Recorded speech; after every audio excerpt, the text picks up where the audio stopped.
Pour les tumeurs laryngiennes, une distinction est faite entre les tumeurs au-dessus des cordes vocales, ou tumeurs supraglottiques, et les tumeurs des cordes vocales, ou tumeurs glottiques. Les tumeurs supraglottiques sont souvent traitées par une irradiation de la tumeur primaire et des aires ganglionnaires cervicales. Ici aussi, la cavité buccale et la région cervicale font partie du champ d'irradiation. Les tumeurs des cordes vocales sont souvent détectées dans un stade précoce et des métastases lymphatiques sont très rares pour les petites tumeurs glottiques.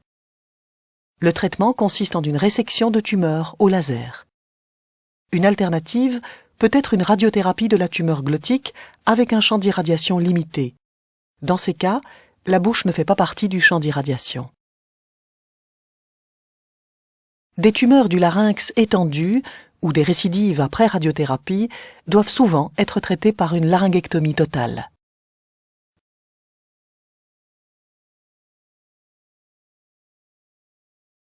Le larynx et les premiers relais lymphatiques sont enlevés et un trachéostome définitif est placé.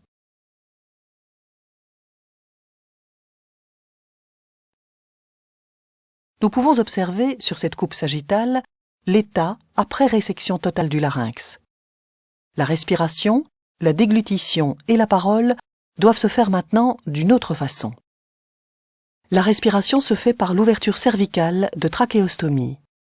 La déglutition se fait par voie naturelle, de la bouche vers l'estomac. À l'endoscopie, seule l'ouverture vers l'ésophage est visible. Afin d'autoriser à nouveau une fonction vocale acceptable, une prothèse phonatoire est nécessaire. Elle est placée entre la trachée et l'ésophage. À l'expiration, en obturant la trachéostomie avec le doigt, l'air est dirigé vers l'ésophage. L'air expiré, passant par la prothèse, provoque une vibration de la paroi ésophagienne.